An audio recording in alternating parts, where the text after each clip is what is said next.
যত ধরনের নির্যাতন জুলুম আসুক সবর করবেন, ধৈর্য ধারণ করবেন। জীবনটা ক্ষণিকের।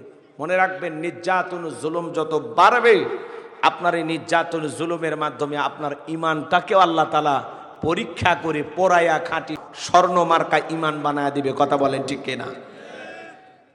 ইসলামের পথে চলতে গেলে আপনার উপরে হাজারো নির্যাতন জুলুম আসবে।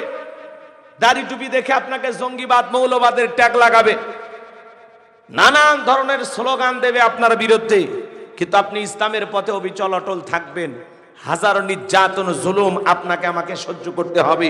সেরকম ভাবে প্রস্তুত থাকা দরকার আছে না নাই? ইমানের জন্য, ইসলামের জন্য, দ্বীনের জন্য আমরা জীবন দিতে প্রস্তুত আছি তো ইনশাআল্লাহ।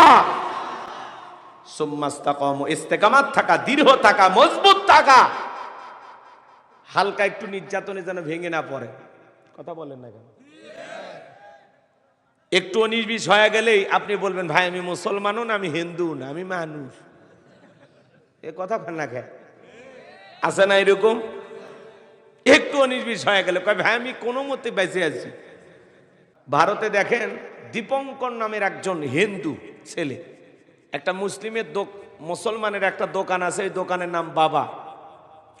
এই হিন্দুদের একটা প্রতিমার নাম আছে বাবা। তো ওইটাকে কেন্দ্র কইরা এই কিছু উগ্রপন্থী হিন্দু আসছে ওই মুসলমানের দোকানটা ভেঙে ফেলে দিতে। এই দীপঙ্কর নামের এক হিন্দু যুবক, কথা ভালো করে বুঝবেন, এই বডি বিল্ডার এই ছেলে আসে সামনে দাঁড়াইছে, বলে কি হয়েছে? বাবা লেখা আছে, বাবা কি তোর একলাই এই শব্দের কারণে দোকান ভেঙে দিবি? নানান তর্ক বিতর্ক করতে গিয়া এবার উগ্রপন্থী হিন্দুরা জিজ্ঞাসা করছে, তোমার নাম কি? ও তখন বলতেছে, আমার নাম মোহাম্মদ দীপঙ্কর। কথা কি বলছেন? ওই ছেলের নাম দীপঙ্কর কুমার, এইরকম একটা নাম। তো ওর নামের আগে লাগাইছে কি মোহাম্মদ। কথা কি বুঝছেন? তার মানে ও বুঝাচ্ছে হিন্দু মুসলমানের মধ্যে কোনো পার্থক্য নাই, আমরা সবাই মিলেমিশে থাকতে চাই। খামাখা অশান্তি করার জন্য তোমরা কেন আসছো? তাহলে একটা ভারতের অমুসলিম যুবক, মুসলমানের দোকান ভেঙে দেওয়া হচ্ছে, সেখানে এসে প্রতিবাদ করতেছে। একটা হিন্দু যুবক মুসলমানের বিপদে পাশে দাঁড়ায়। আল্লাহু আকবার কোন?